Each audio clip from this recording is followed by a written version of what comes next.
What's up? What's up? What's up? We finally got some green candles today. Looking good, guys. Looking good. I love it. I love it. I love it. Even though I've got this titled weird on X, it's all good. It doesn't matter. But, guys, we've got a lot of stuff going on. We had State of the Union address last night. We have crypto kind of doing its thing. It's the first time we've opened this up to green candles recently. It's pretty nice to see. Pretty nice to see. So we have State of the Union, we have that, but everything's pumping, but I am still very, very cautious. We have NVIDIA earnings tonight. You know, y'all have heard me talk a lot about Circle, the company behind USDC and the stablecoins, and they had some explosive earnings. They're up over 20% just today on that alone, guys. So if you like the stream, I appreciate you being here. Please hit the like button, retweet if you're over on X, or send it to a buddy or something if you're on YouTube. Whatever. But it looks good, guys. Before we get started, as always, I am not a financial advisor. Nothing I say is financial advice. And always do your own research. Now, let's get into it. I've got a good cup of coffee today. I used to drink a lot of energy drinks, so I'm trying to stay off of those. But golly, on the daily, we look good. If we go to the monthly, it still looks bad. So if this is the bottom, did we miss everything? Doesn't look like it. But let's go into everything, see how we are absolutely looking today. Bitcoin 68.5. It looks very, very good. If we come over here, this is kind of what I'm watching on a low time frame kind of thing for Bitcoin. You can see BTC's trying to break out of this right here. Will it stay? Will it not? That's what we got to take a look at. But we do have some bullish technical analysis signals on the longer term, on the daily candle that we will get into. This right here is our stream sponsor, Blofin. It's where I do all of my trading. Stuff that's not like spot holding. So if you're interested in trying a new exchange, please, there should be a QR code I put in the top right to make it easy for people. And there are also links over my X and in the description if you are over on YouTube. But you know, what's really interesting about all this is there was an article that came out recently about Jane Street and a lawsuit. And this is basically a market maker that is allegedly, okay, everything's alleged, this is a lawsuit, that they were behind using insider information when Terra Luna crashed, and that maybe they're behind some of these, every day we look good and at 10 a.m. we dump kind of thing, or we look good and then after market close we dump, so that's kind of what I want to get into today. Let me make sure we've got everything retweeted everywhere, even though it says we'll adjust later. What a silly, it didn't update coming from StreamYard for some reason. I normally update everything in StreamYard, but it didn't update. But that's okay. But I do want to also get into the State of the Union, some stuff. I think this is kind of funny if we take a quick listen to this real quick. Stock market. Let's also ensure that members of Congress cannot corruptly profit from using insider information.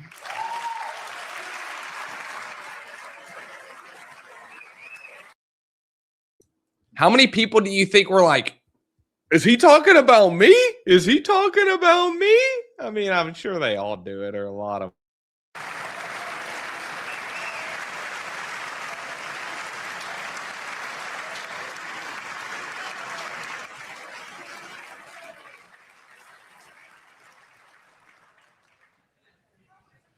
They stood up for that. I can't believe it.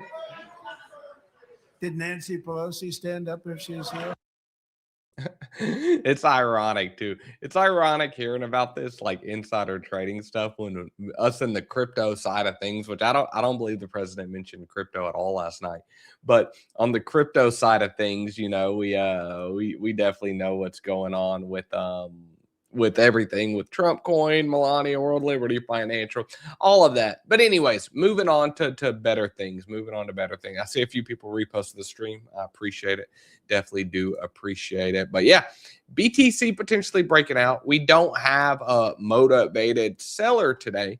So what is that? And coming over here to this article by Ted, BTC is up almost 9% since Jane Street got sued. Also, the dump, which used to happen after market close, has stopped for the last 2 days.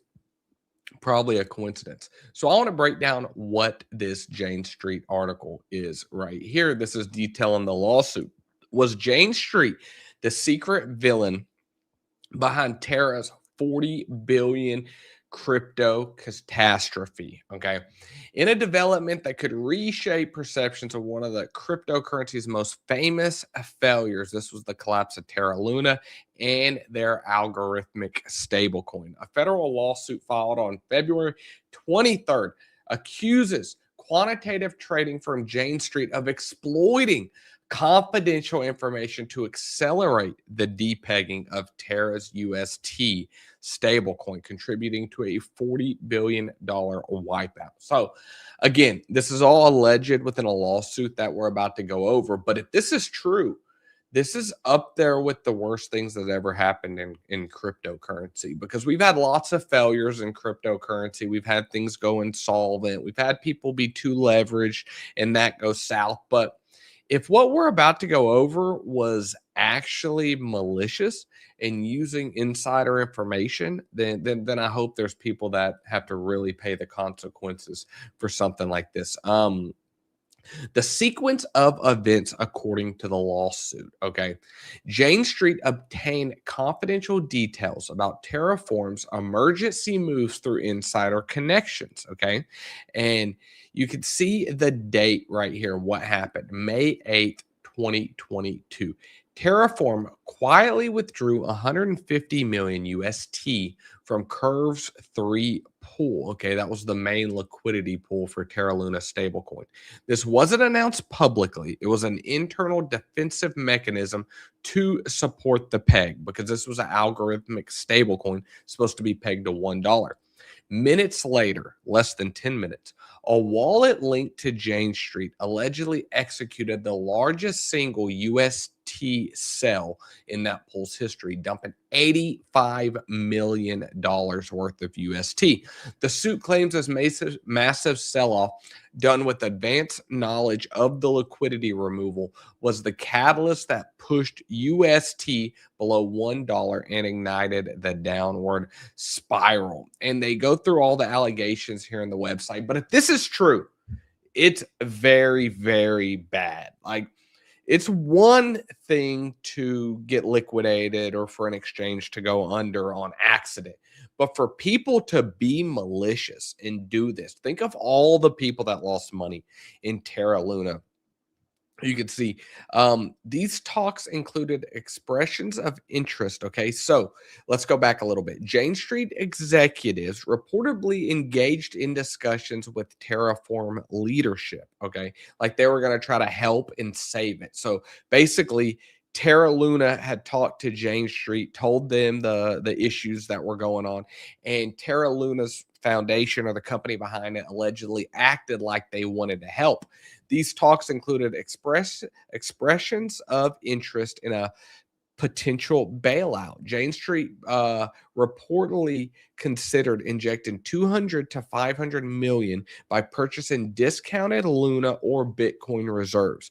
Group chats and communications cited in the compliance suggest that Jane Street positioned itself as a possible rescuer, gaining access to sensitive information, and then used that information to make that sell that caused the depeg and caused the overall catastrophe. Jane Street's response, baseless and desperate. So obviously they're denying the allegation, but it's kind of funny, just the day that this lawsuit came out is when everything stopped dumping.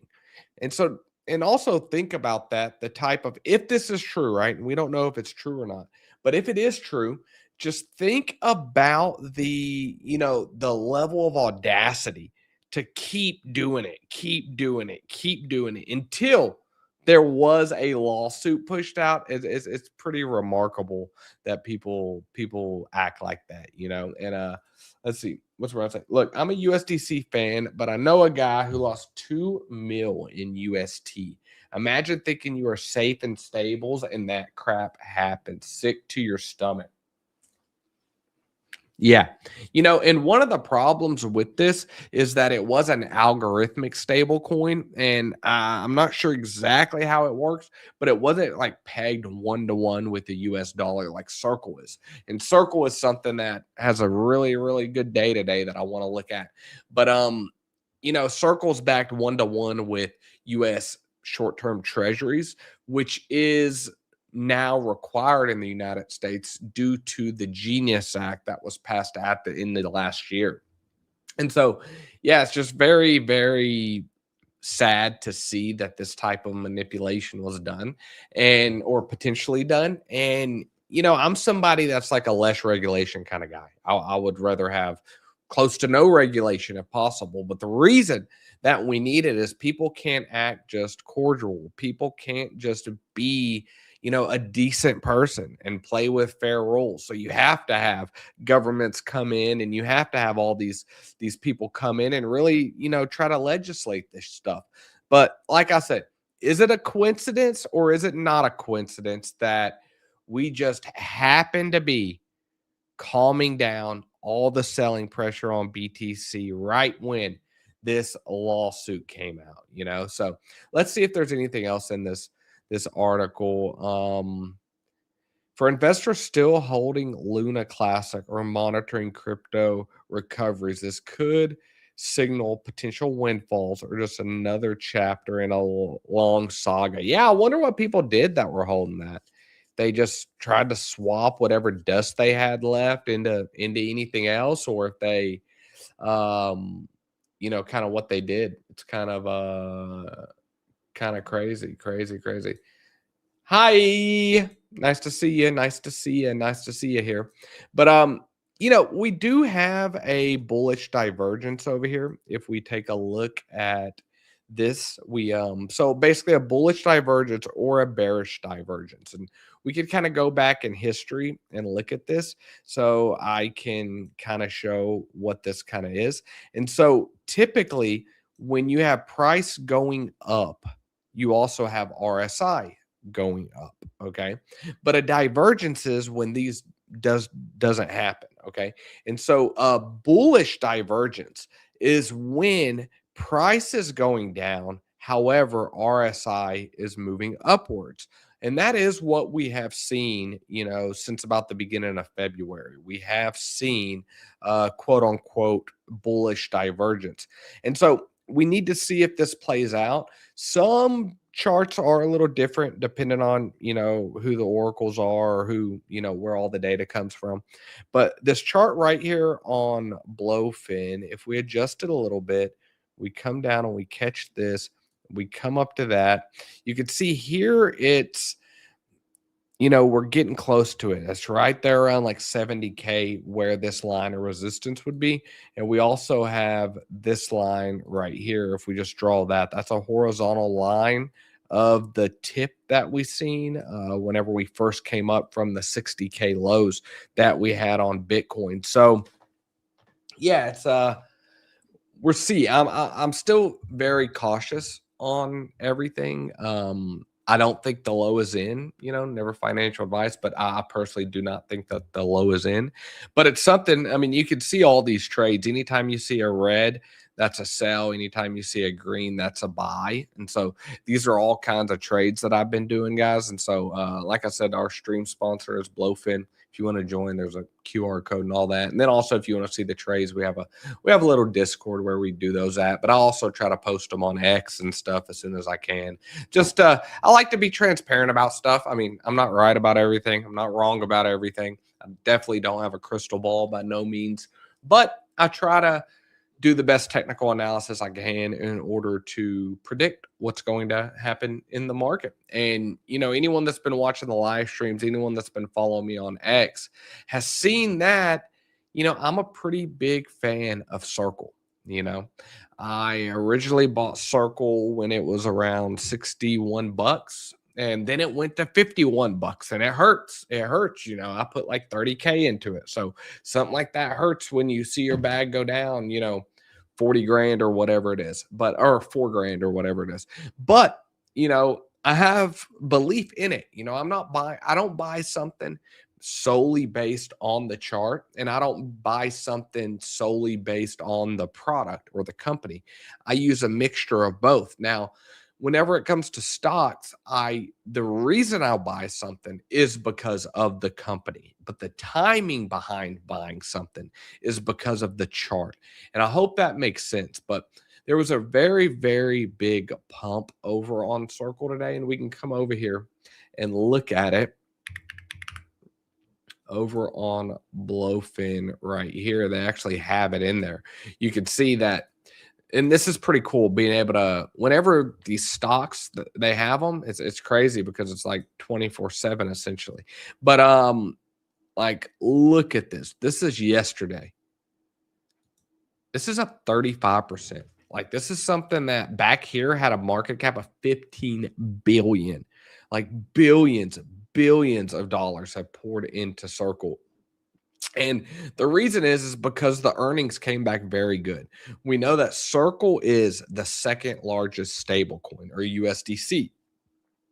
Circle is the company behind USDC, and they became publicly traded last year. And Circle still has a lot of room to grow in terms of their stablecoin. If we look at the largest US regulated stablecoin, they currently have about 75 billion in USDC in circulation. Tether is over twice that. And we know Tether is one of the most profitable, if not the most profitable private company to ever exist. And so Circle, I believe, I think USDC will be the number one stable coin. It's backed by Coinbase. It's backed by, US government is regulated it. And they had absolutely phenomenal numbers. If you take a look at this, Circle reports fourth quarter earnings of 43 cents a share, exceeding analyst expectations of 16 cents a share. So just think about that. They almost beat by a 200% in a time when the market is going down.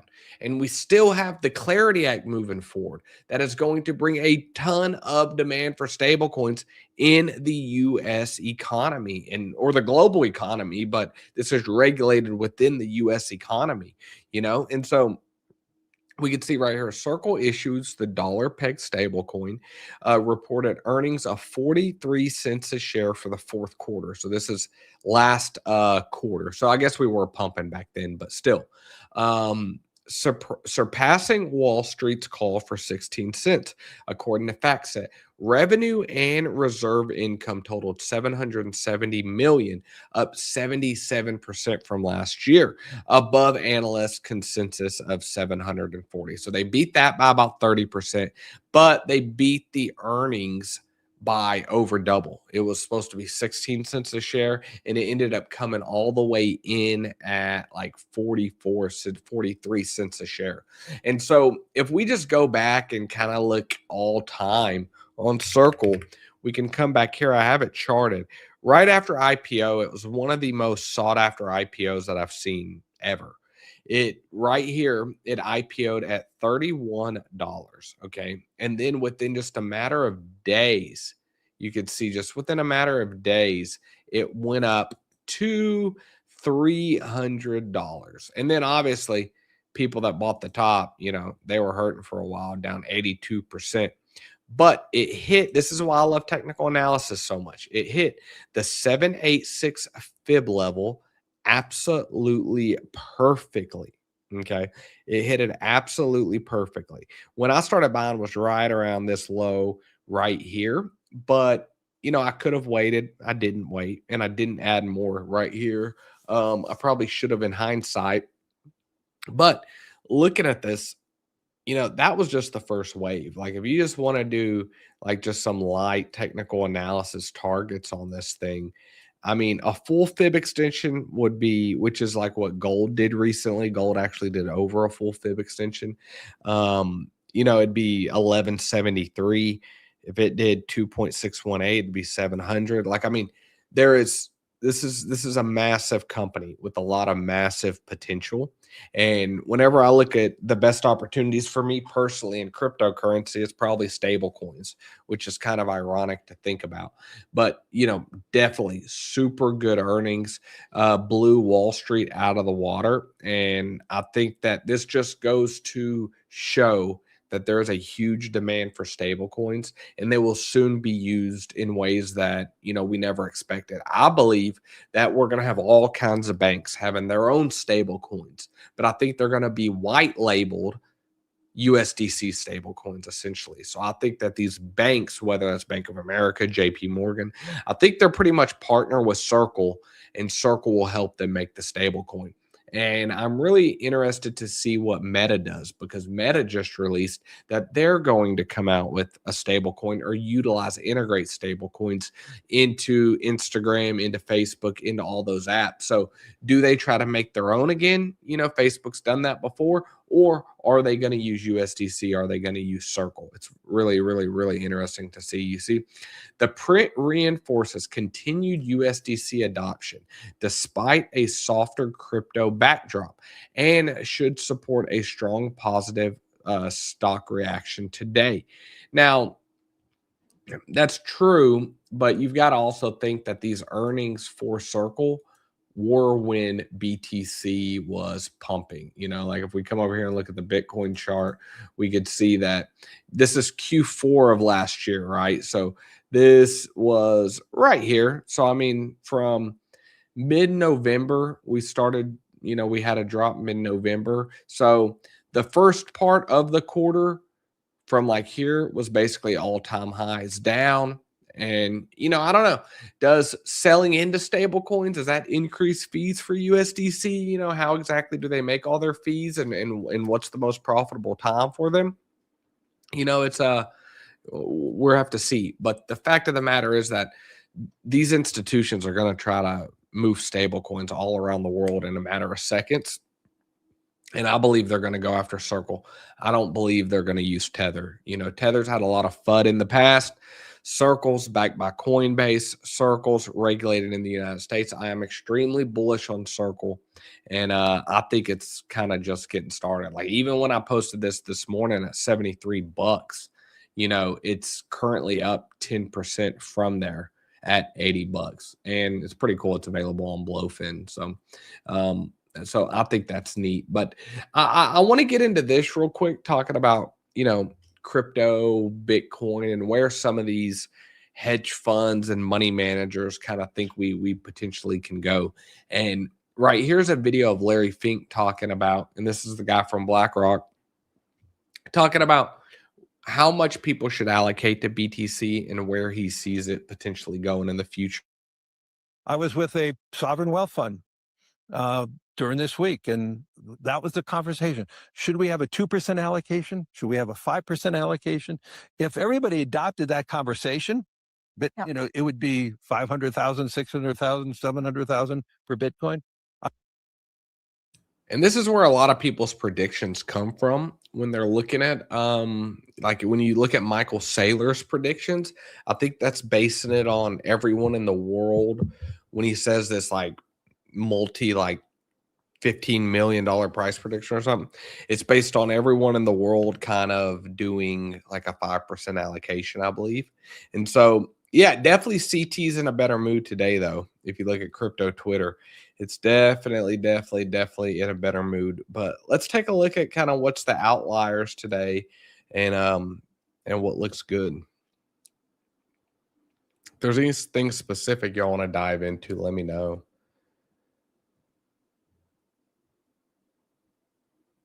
Ethereum looks like Vitalik's done selling.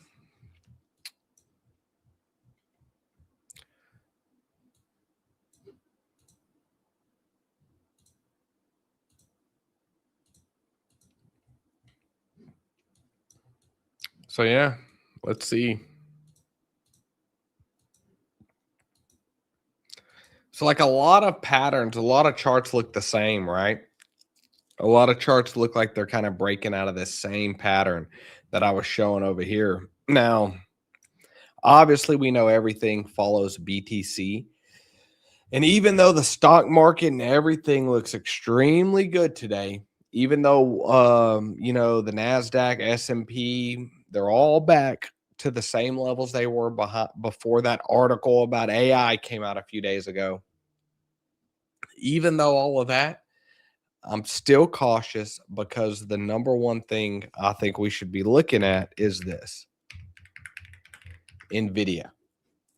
And NVIDIA's earning comes out today. Okay.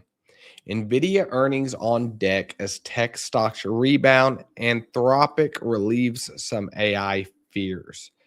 So these earnings are going to come out today after hours. So we're about 3 hours away from NVIDIA earnings. And maybe I'll go live during that to talk about NVIDIA's earnings and everything. But I think that if NVIDIA does not perform well, or even if they beat earnings, and if NVIDIA's earnings, if the earnings come in good, but the forecast is weak or anything like that, I think we could see a roll on everything.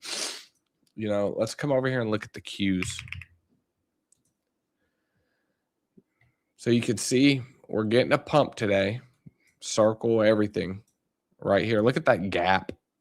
607, 615 up like that. But, just from a technical analysis standpoint, it doesn't look extremely, extremely strong. If we come over here to the weekly, you can see we're still, over 50 on the RSI. And you can see where we've been before on the RSI. And so this is what I'm looking for. If NVIDIA beats, if NVIDIA, thinks that they're going to sell a bazillion chips next quarter and all that, then the party's still going to roll on for a little bit of time. But, if not, we could definitely see this break down, this pattern break down. And if we see that, the crypto party will be probably over for the short term. So that's kind of what I'm watching right now, is to see that. Let's go look at some of these. Solana 88. Yeah, Solana's pumping pretty hard.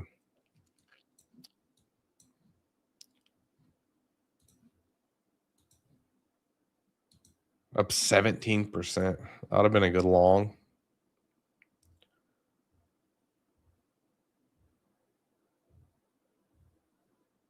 What's Sui look like? It's up again. I mean, whenever it comes to anything, I always think we have to look at it compared to Bitcoin. Because, if, like, I had somebody yesterday in the Discord telling me about they were trading Tau, Bittensor. And Tau's something that I really like. It's probably my favorite positioned altcoin for now. And because it's the AI narrative, and it's not just a meta, in my opinion. It has real world use case. But we've always got to look at something. If something's pumping, is it pumping on its own, or is it pumping with Bitcoin? And if it's pumping with Bitcoin, is it outperforming Bitcoin? Like earlier last week, whenever we were doing this run right here, this was running without Bitcoin. It was running on its own, which tells us that, there was demand just in this asset on its own, right? Which is what you want to look for in a bear market or anything like that. Whenever when everything's going green, you can kind of think of it as like a crypto ETF, everything kind of just going up at once, which is kind of where we're at today. If we look at this, some levels of resistance right here, and then obviously we're going to have the big one up here at 207, and then 200 right here for Tau. But right now everything just seems to be moving with BTC. Nothing's really moving on its own, as far as I can see. Let me know if y'all know if something's standing out.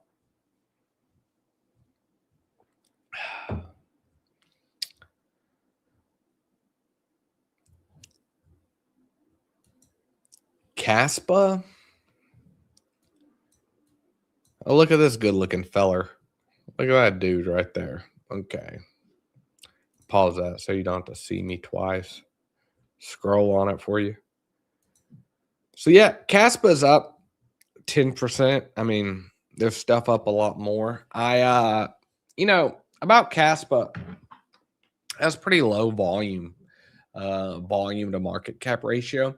But in this video, it's actually nice that I am showing it right here, because this video I'm basically showing part of our live stream where I talk about Kaspa, and I talk about a lot of developers not knowing that Kaspa exists. And there's a comment that somebody left on my YouTube channel, and they're like, man, I just don't believe that. Like, I don't believe that people don't know Kaspa exists, that developers don't know Kaspa exists. And that's what I'm talking about sometimes. I sometimes feel like us in the Kaspa community, we're in our own bubble, because look at all these other projects that have more market cap. And if they have more market cap, they're going to have more attention. Like, there's people that are so head down in developing and building that they don't look at anything else. Like in the example in the video was BSV, Bitcoin Satoshi Vision. And, they are sold on that. And so they go all in on that and they build on that, and they don't look at anything else, right? It's kind of like when you get married. When you get married, you stop looking for a wife, or at least the good people do. They stop looking for a wife whenever they have a wife.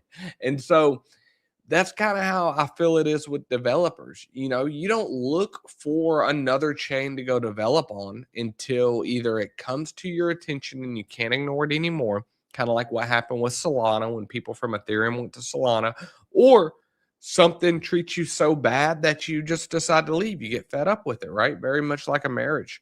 And so I think that is a very good strategy for Kaspa to do, is to go after developers that are not currently in Bitcoin, because Bitcoin is not building a whole lot of smart contracts or anything like that, but to go after people that were originally in the Bitcoin community and then they left to go with Bitcoin Cash, or they left to go with Bitcoin Satoshi Vision, or they left to go to anything that had more programmability. And so that's what I hope to see with the Kaspa, that the Kaspa community is able to bring those type of very, very intelligent folks in. Let's take a look at Algo.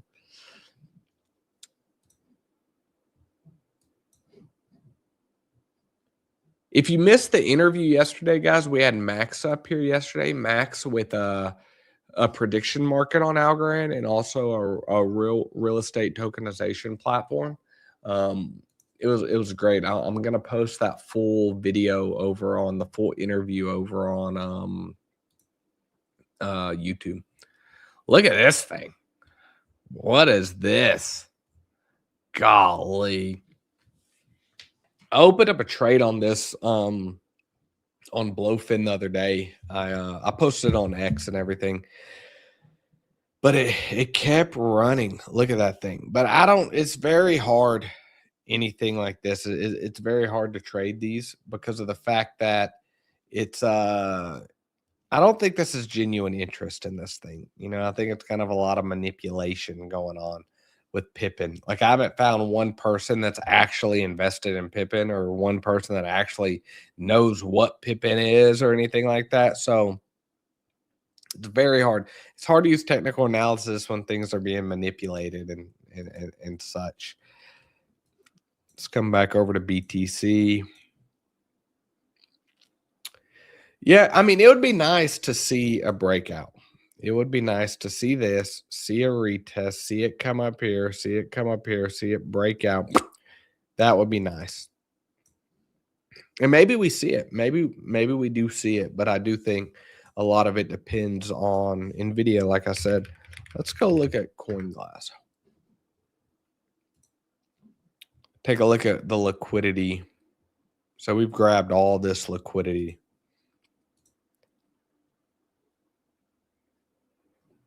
Wow. Yeah, look at that. Ton of liquidity that was grabbed right there. That was all waiting. I'm sure there's big pockets down here. I mean, what you've got to think about is that, you know, Bitcoin or any asset normally doesn't tank from an area of weakness, right? It basically tanks from an area of strength, right? When there's profits to be taken. When an asset's down here and there's really no profits to be taken, I mean, what's going to cause it to go down? People capitulating? Maybe, but yeah. What Tau subnets are you interested in? So I'm not invested in any subnets yet. I'm fairly new to the Tau ecosystem, like a month or so, I would say, since I've really been doing a lot of research in it. I do like Chutes. I think that kind of looks like the top one right now, but we can go through and look at some. This right here, Chutes. So basically, for anyone that's new to the Tau ecosystem, an easy analogy for me is just explaining it like this: that essentially Bittensor is like the overall marketplace or the town square, right? And then these subnets are all the individual companies that use that marketplace or that ecosystem, right? And so these are what's called subnets. When you're correlating that to cryptocurrency, an easy way to think about it is, let's say Tau is the Solana, and then Chutes is just a meme coin or a project built on it from like an investment standpoint when you're thinking about it. But these are actually like companies, little companies, right? AI projects that one could do imaging, one could be a GPT model, one could do prediction modeling, all kinds of different stuff. But just from like a means of investing standpoint, you essentially take Tau and would swap or stake into these different subnets, and then so you could trade these individual subnets on it. And you could see, just like anything though, if you hold Ethereum or you hold Solana, it's less risky than holding something that's paired with it, but you could see just over the last 3 months, it's up 40%. If we go back all time,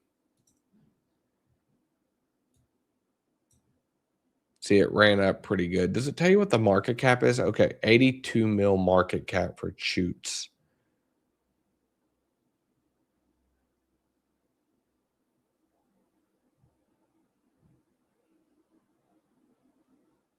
Emissions.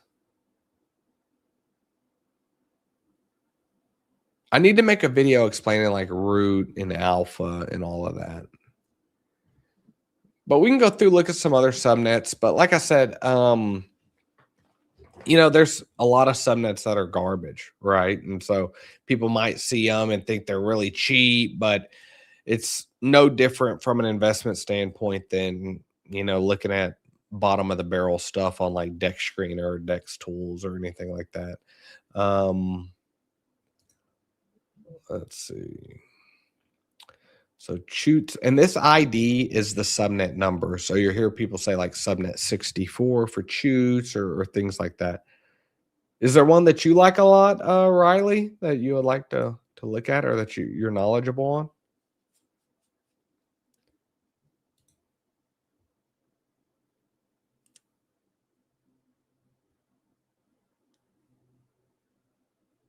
I wonder if it says the age of them.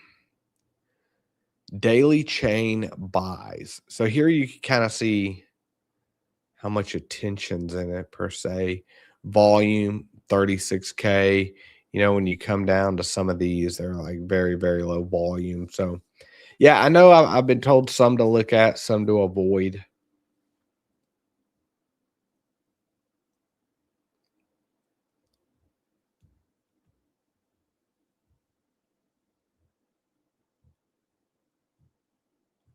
Yeah, I think the Bittensor ecosystem is very interesting, though. But right now, like I said, I'm not invested in any individual subnets. If we come over here, look at Chutes, let's see if we can find it.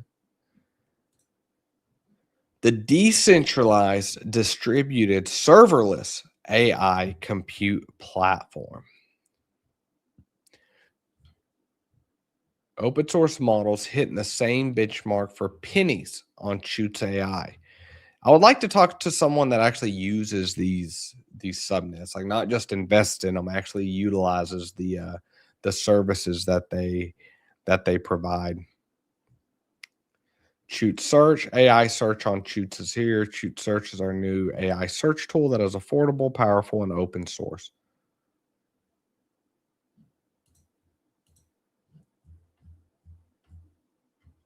Canton. Man, this thing's been massive. I tell you what, I went and seen Canton and talked to them whenever I was at ETH Denver. They had a booth there. They had a scientist there. They had some very, very smart people there. And they've got a ton of partnerships with real world assets. They're still pretty early. They've been developing this for a very, very long time, but it's definitely gained a ton of market share already. And, I was talking to them about the token and everything, and I'm still trying to learn more on the actual correlation between everything, but I'm definitely liking this more than Ondo. Come over here, we can look at the website.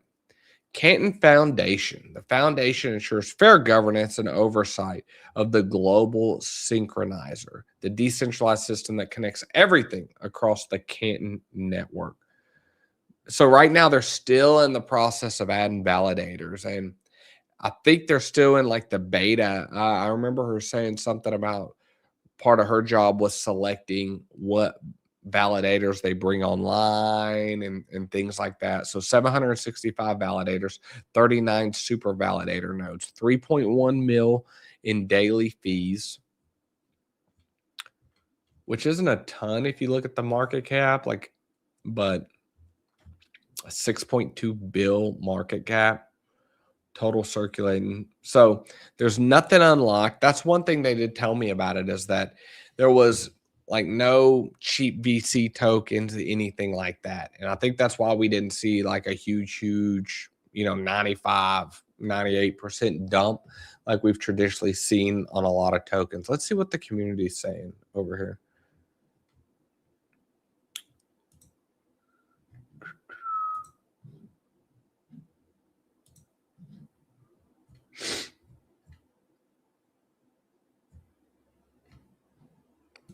ZBCN, somehow this popped up over on Canton, but this is one that I like a lot. ZBCN, if we come take a look at it. Zebec. So this is built on Solana.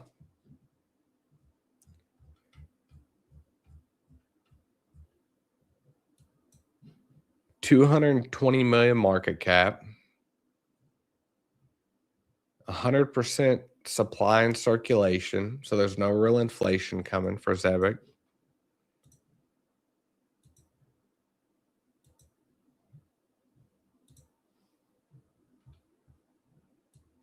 Let's add the 886 fib level here.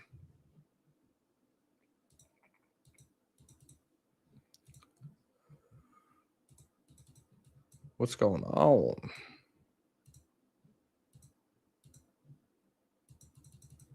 I don't know why that's not saving. Okay, there it goes. Wow, it tagged it perfectly. Yeah, low could be in. I always love the 886 fib level, especially on altcoins. But yeah, it tagged it perfectly. Showing some strength.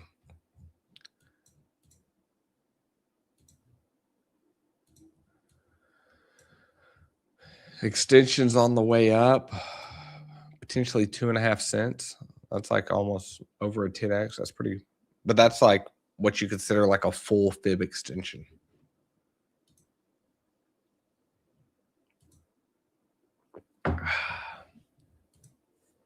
No, sir, not yet. No, I mean, I am looking into it. Like Shoots is the number one, but I haven't yet got into it a little more. It's dangerous if you don't know what you're getting into, whether it's swapping Solana into something, swapping ETH into something. I think nobody should ever invest in something if they don't have a full understanding of what they're investing in, even on the stock market side of things, everything, it doesn't matter, and so, yeah, I don't get FOMO anymore. I used to get FOMO, you know, a long time ago. I would have got FOMO right here at 70K and would have bought, I don't really get FOMO anymore. I learned that it's better to miss out on something than to, potentially just rush into something, if you're not fully knowledgeable on everything.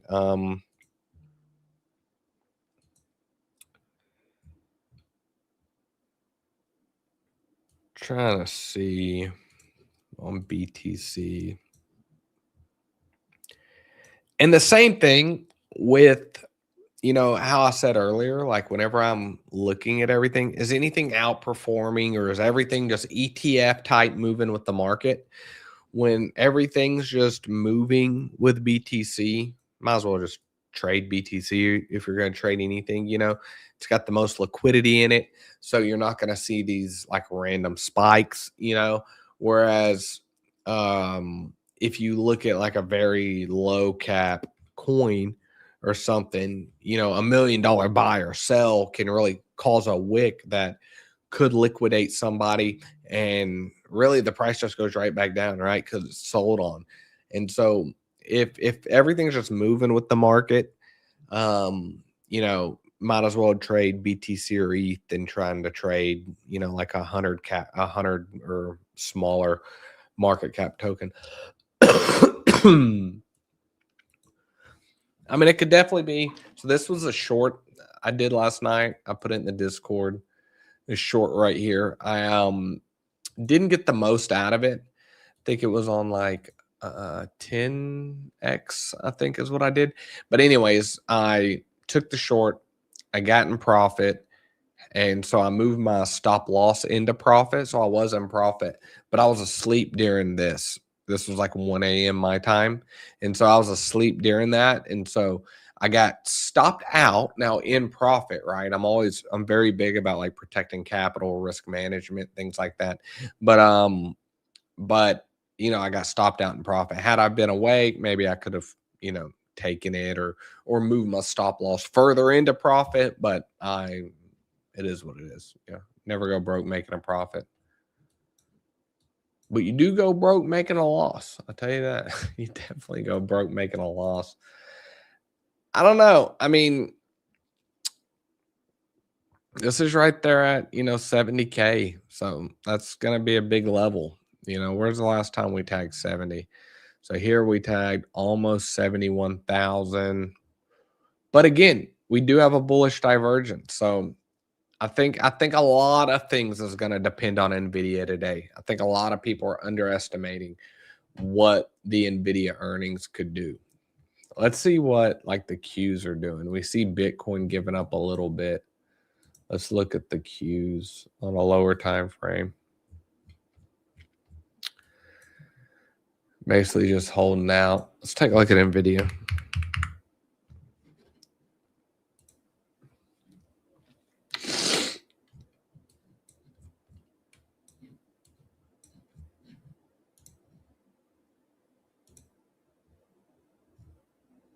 Yeah.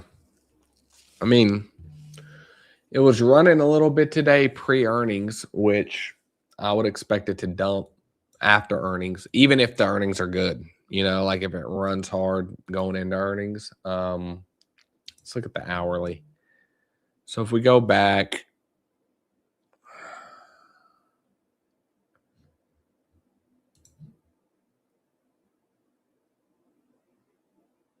so this is basically market close to that 2.5% up, which is a lot for stocks. I know us crypto guys are like 2.5%. I remember my first date, you know what I mean? But whenever we're looking at, something like this, and you can see RSI, this is just on the hourly. Now I said, but sometimes you can just keep it pretty simple right here. When RSI comes up to this level, typically comes down a little bit, which if you take a look at that, to 193 to 177 right here. right here. If we look at this one right here, when it hit this, it went from there to there. So, you know, let's have to see. But I think a lot of things ride on NVIDIA right now. And I'm not talking about like a day down. Like if NVIDIA has bad earnings, it's gonna go through the entire market. Now, whenever I say go through the entire market, you know, the money goes somewhere. You know, like people are like 800 billion wiped off the stock market. Like, what do you think those people are going to do? Like, take a shovel and go bury it in their backyard? Like, no, they're not going to do that. Like, you know, the money goes somewhere eventually. There's a new narrative. There's a new purpose. You know, I'm sure there's going to be industries made out of AI that we can't even think about right now, that we don't even know of yet. You know, it's how technology works. I don't think this is going to be the end game like some people think. See, NVIDIA is massively underestimated, says Dan Ives, ahead of Q4 earnings. NVIDIA is massively underestimated by Wall Street analysts, said Dan, managing director at Wedbush Securities, on Wednesday ahead of chip makers' widely anticipated fourth quarter Q4 results. In an interview with CNBC, I've said that the given time of the market, demand for AI, and the company's chips that are fueling the AI revolution are pivotal. Ives added that he expects gold's metal performance from the company. Well, I mean, what do you think they've done so far, dude? I mean, seriously, look at this.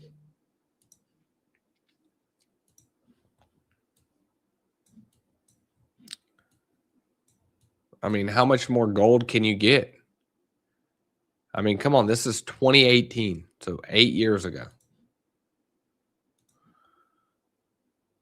It's up 6,000%. I mean, how much more you want it to go, like without taking a real breather? I mean, even if you go, so this right here was Liberation Day. It went from 151 to 90, you know, and it's up a 2x from there. And if we just measure this like in kind of backdate, if we come here,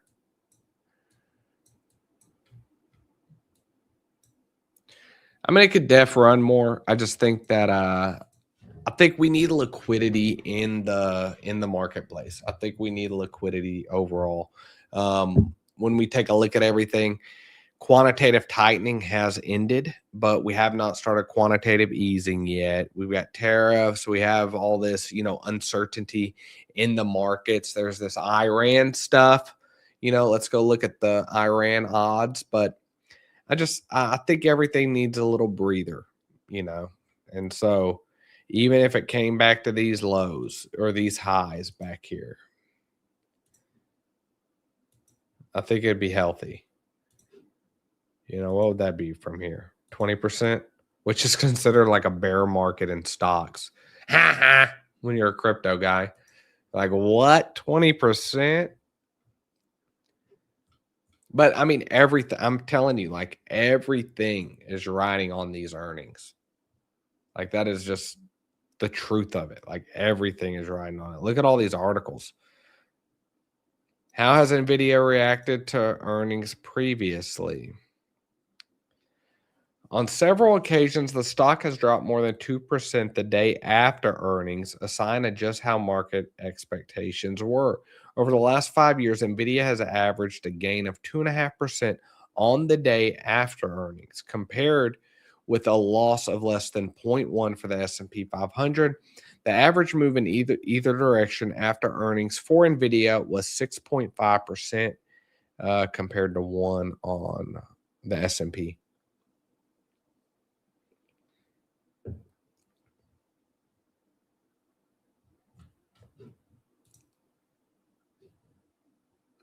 Yeah, we're see what happens here with the earnings. I might go live in a little bit to take a look at the earnings, NVIDIA earnings and everything. I think that would be interesting. What time was it?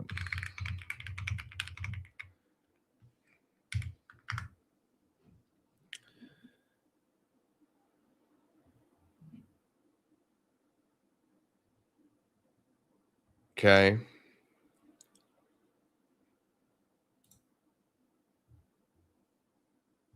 All right. So they come out at 4 p.m. Eastern time, and then 5 p.m. Eastern time is the call. Let's take a look at Polymarket, see if they have any odds. I'm sure they do.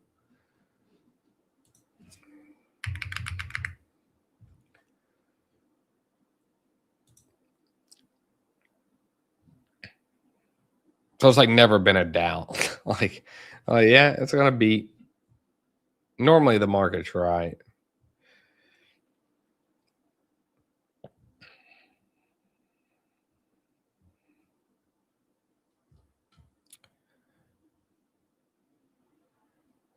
As of market creation, NVIDIA is estimated to release earnings. Okay, the street consensus estimate for NVIDIA's non-GAAP EPS for the relevant quarter is 1.52 EPS, earnings per share.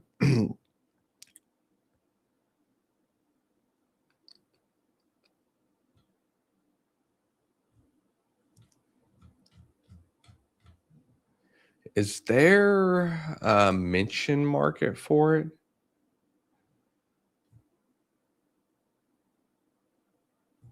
I know they had one about the previous thing, the Palantir, that guy.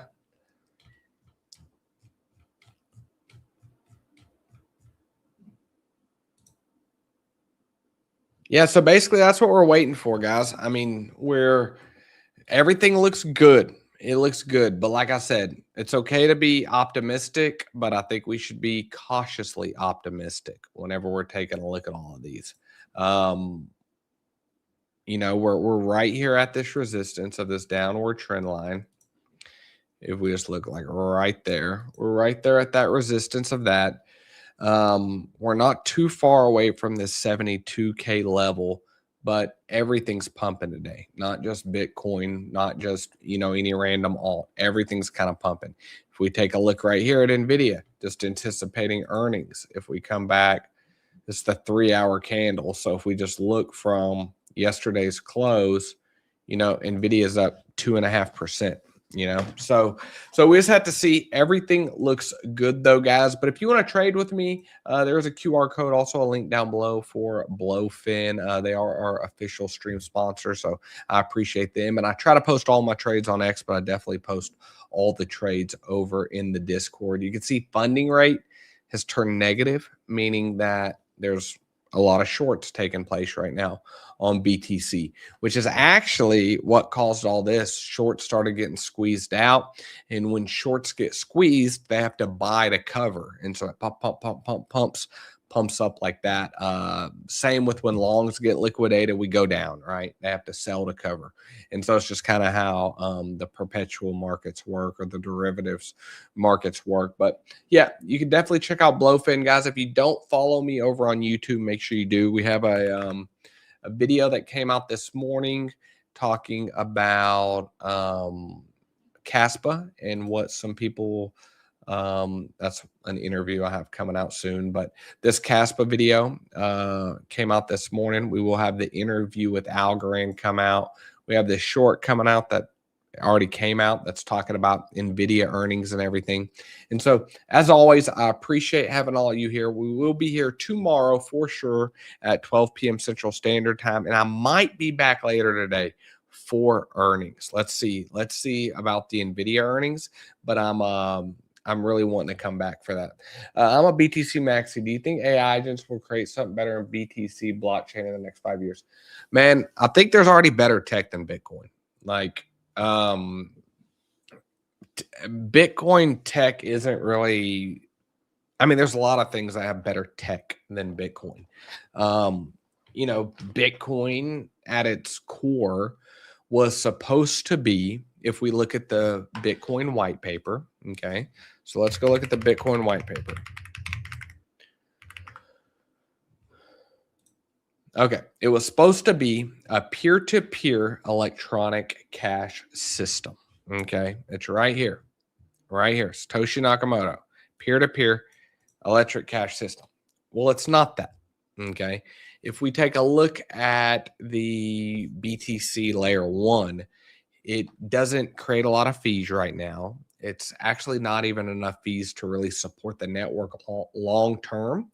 And so it's kind of became a store of value for Bitcoin. Okay.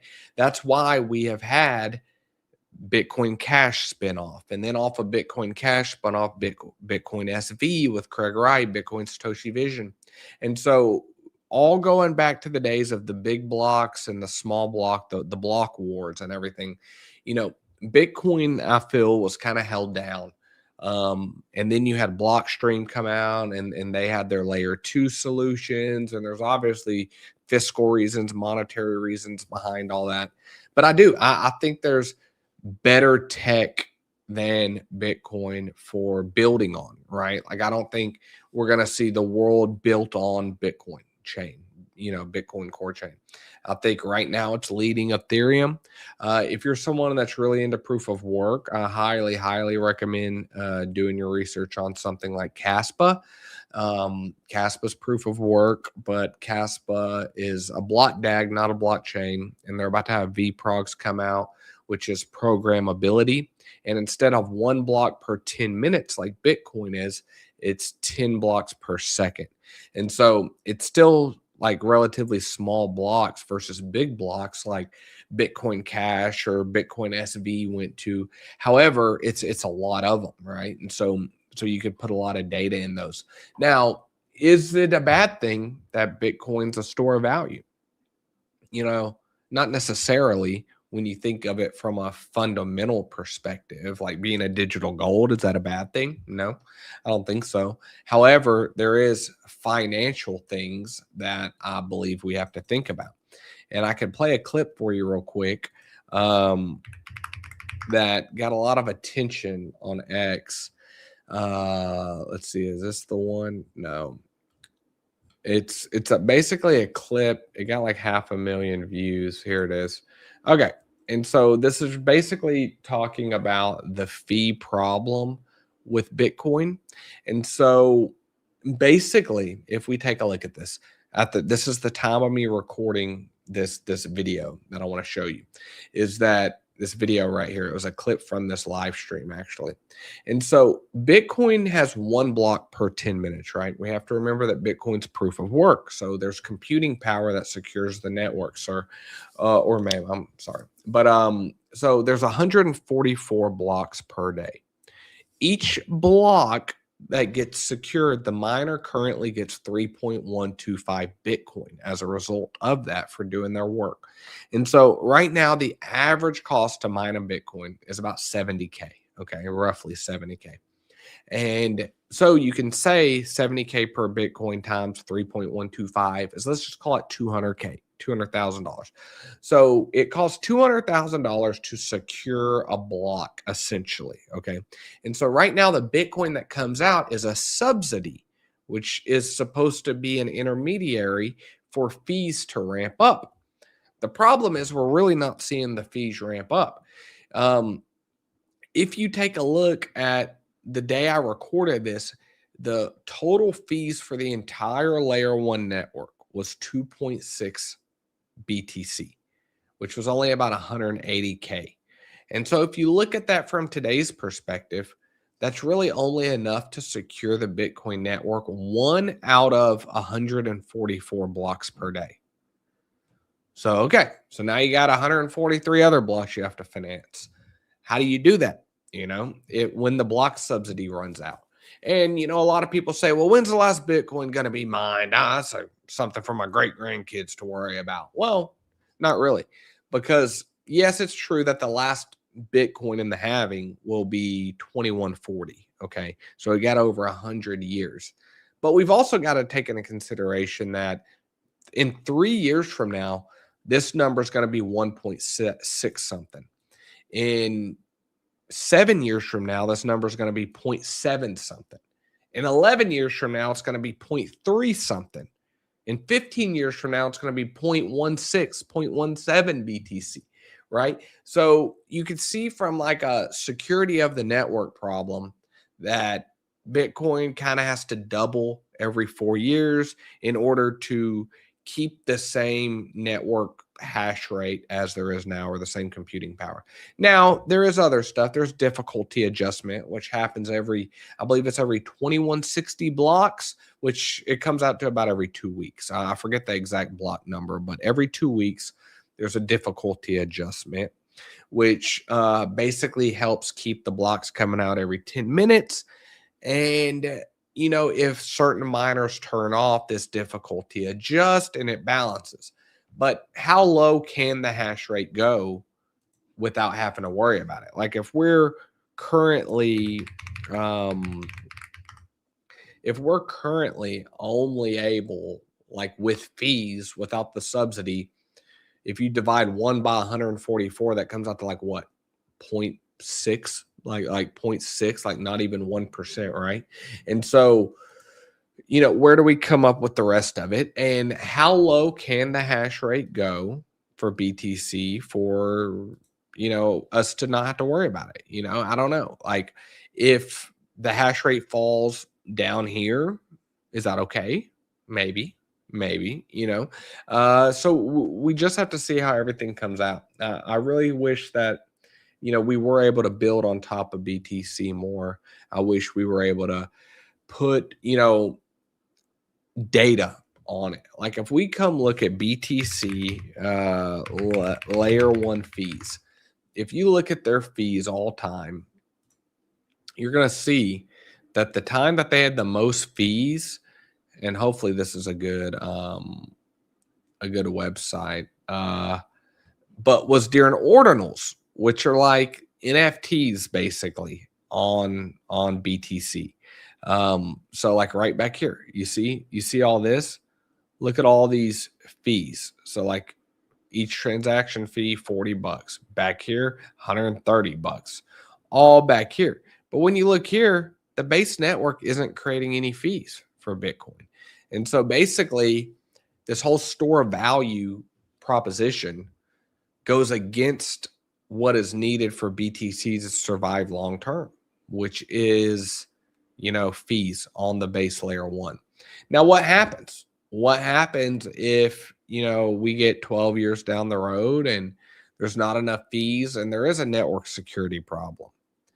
Well, then I think you have sovereign nations that are already into it at that point, and that they kind of pick up the mining. They kind of, eat the mining cost, or these large corporations, MicroStrategy, USA, whatever, they kind of start mining it and keeping the network secure. The problem with that is now it's centralized, right? So you've got two different problems. It's like, one, does the network potentially fail? Two, if it doesn't fail and someone walks in to save it, does it potentially, become centralized? Now, with that being said, I own Bitcoin. I like Bitcoin. I just don't think someone like Adam Back does always what I perceive as the best thing for Bitcoin. But that's okay. People have different opinions. But like this level that I talked about just now, like 99 out of 100 people don't even understand it, right? And so like when people are just now got exposure to the Wall Street ETFs and they're calling their Fidelity and they're like, hey man, can I swap a little bit of my IRA into that Bitcoin? Yeah, I want one of them Bitcoins. They got no idea about any of that. And so, it's a problem that's real, and it's a problem that will take a little while to play out. And I'm hoping that there's a solution, a fee solution. And I would love to have someone up on the stream who's smarter than me and that's knowledgeable in the sense of how low can the hash rate go for the network to still be secure? Can the hash rate fall 95%? If it can, then okay, maybe this is a nothing burger. But if it can only really fall 50%, then maybe it's a something burger. Now, with that being said, in all fairness, like I told you about Kaspa. Kaspa has the same problem. Like it's not that Kaspa's immune to this problem. Every proof of work has this problem. It's why Ethereum switched from proof of work to proof of stake, is because of this problem. Even though Ethereum could have lasted as a proof of work blockchain. It also probably had some to do with going green and Vitalik and all of that. But, you know, Kaspa has the same problem as a proof of work network. Like when you look at it, it's currently 96% mined. So there's not a ton of emissions coming out. If you take a look, you know, miners are currently underwater. However, when you look at what Kaspa's working on, and Jonathan Sompolinsky, who is the founder of Kaspa, and he's mentioned in the Ethereum white paper and all of that, like he's a very, very well-respected cryptographer. They have a path forward. Like they're going to have vProgs live this year. They're going to have BlockDAG live this year. There's a lot of network updates coming this year that I believe is going to give Kaspa the potential to be a top 5 blockchain. You know, now I was saying that when it was a top 30 blockchain, right? So take everything with a grain of salt, and the best tech doesn't always win. As we could see right now, like BTC isn't the best pure tech. It's the first tech, but it's not necessarily the best right now, if we're just being honest and if we're just being fair. You know, like if I send you Kaspa right now, you know, or basically any other chain, you know, you could get it pretty instantaneous, right? Versus if I send you Bitcoin right now, it's going to take at least 10 minutes to come through because that's when the block comes through. Now you may be able to say, well, I see people on the internet, they say they buy coffee with Bitcoin, right? But that's really just a layer 2 scaling solution. Just like Ethereum has Base or Optimism or Arbitrum. It's very similar to that situation where basically they this layer 2 scaling solution bulks all the transactions, and then they go through and send them all on the mainnet. The problem with that is it does not translate into fees for the base net, as we can see here. Like all these people supposedly buying coffee and buying, you know, fruit at the local supermarket or whatever, farmer's market with BTC. Look, it isn't translating to fees. And so the best time for BTC was back here. And I thought they should have went all in on that. Ordinals, trying to put data on it, because there needs to be a demand for that block space. When we look at the block space right now,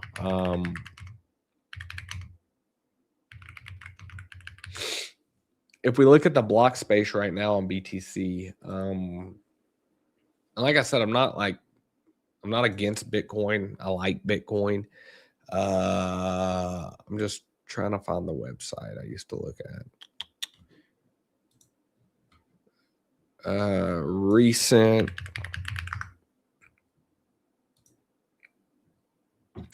damn it, dang it, I'm sorry.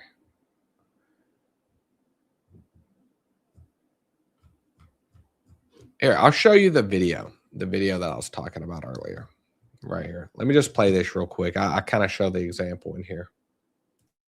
What Bitcoin is. Bitcoin is a proof of work network, which means there's computing power all around the world securing the network. This is much different than proof of stake. Kaspa and Bitcoin are both proof of work. What that means is that electricity is very expensive. This hardware is very expensive. The current price to mine a Bitcoin is approximately $60,000. Well, man, I was a look how furry I looked back then, guys. You know, you could tell I was getting ready to go to Denver. I needed some extra fluffy. I'm just being goofy. Right now, there is 3.125 BTC every block that's mined. Well, we've all heard of this halving, where that amount cuts in half, right? And it's been a catalyst because it's a supply shock. Well, let's fast forward 100, 200 years when there's no BTC coming out. That means that just at today, let's just say that day happened today. The day's not here yet, but let's say that today, no more BTC was mined. The network would go offline because every 10 minutes, there is 3 Bitcoin coming out, right? Which at today's prices is like $210,000. Okay. The network for Bitcoin yesterday had $200,000 in fees. So the fees of Bitcoin will satisfy the network for 10 minutes. for one block, essentially, if there was not BTC yield coming out. It's a huge problem nobody wants to talk about. And it's not independent of Bitcoin. This is a proof of work problem. This is why Ethereum switched to proof of stake. And so if we come over here to the video I posted yesterday, I show these fees over here. They're not generating a ton of fees right now for Kaspa, but that is a problem. But it's a problem that is there's a plan and path for it. Basically, so I already repeated a lot of that, right? In what I was just talking to you about. But yeah, I mean, it's so like from a pure tech standpoint, I think there's better tech. I don't see AI creating to go to the artificial intelligence problem. I don't really see them. Maybe they create their own blockchain or their own BlockDAG, like Kaspa's a DAG. So basically just think of, instead of a blockchain, that things are chained, kind of like a necklace, like this is a chain, right? They're in parallel. And so maybe they create their own, but I do think it's funny when we see people that like these AI, the Peter Steinberg guy, I think we brought him up yesterday, talking about him. He made the open claw thing, and he's like, hey, no crypto conversation. And somebody mentioned Bitcoin and they like got kicked out of the Discord or whatever.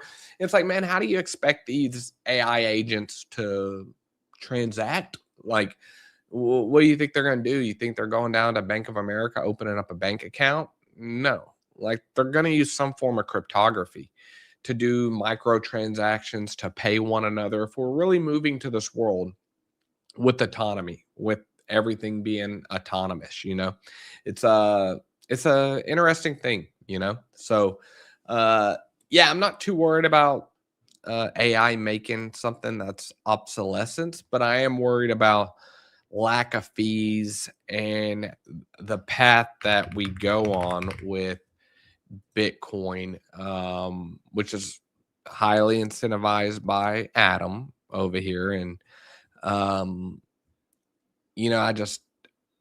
yeah, I mean, like, let's listen to what he said here. And like, I'm sure it's all true, but he's probably leaving out certain things.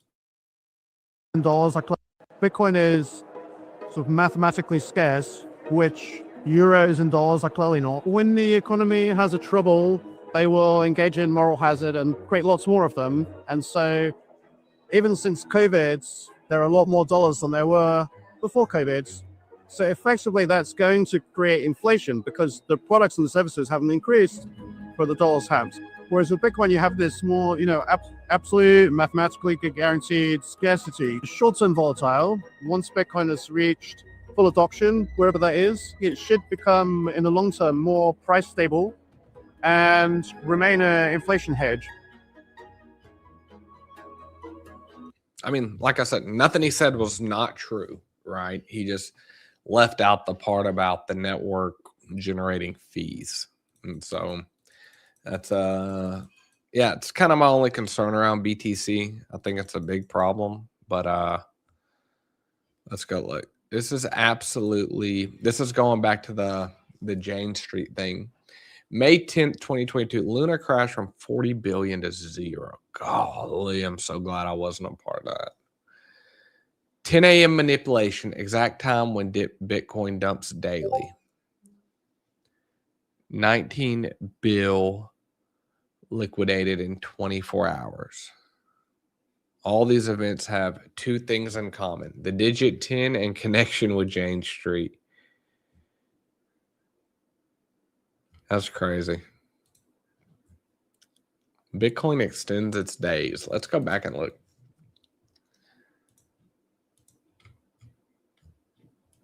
I thought about opening up a short earlier right here on stream, but I didn't. And just because I do something, never financial advice. Yeah, we'll see.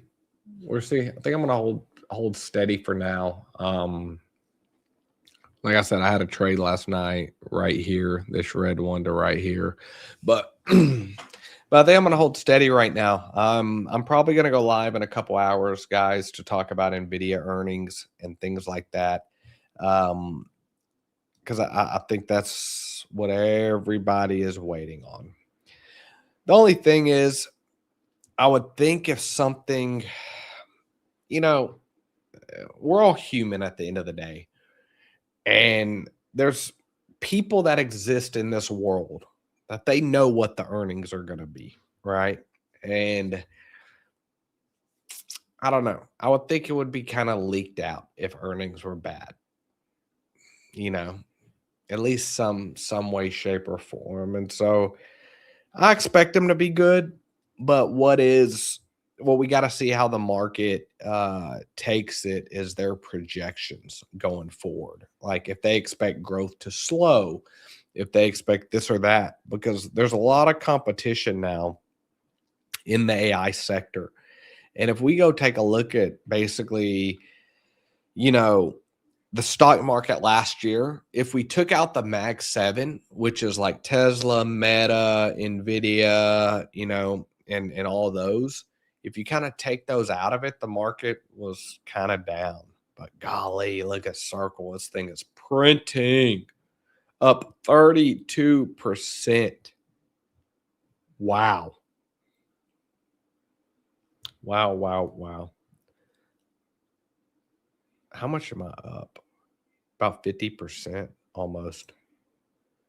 Well, yeah, I bought it $60. So yeah, about 35, 40% in a couple weeks, about a month, something like that. It's pretty good. It's pretty good. Yeah, I like Circle a lot.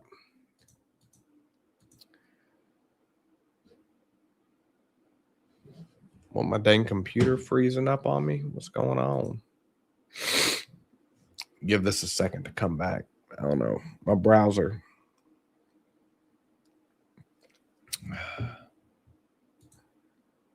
But yeah, I've really been happy with Blofin because you know, they decided to sponsor the channel that I'm grateful for. But then they list a lot of stuff like this is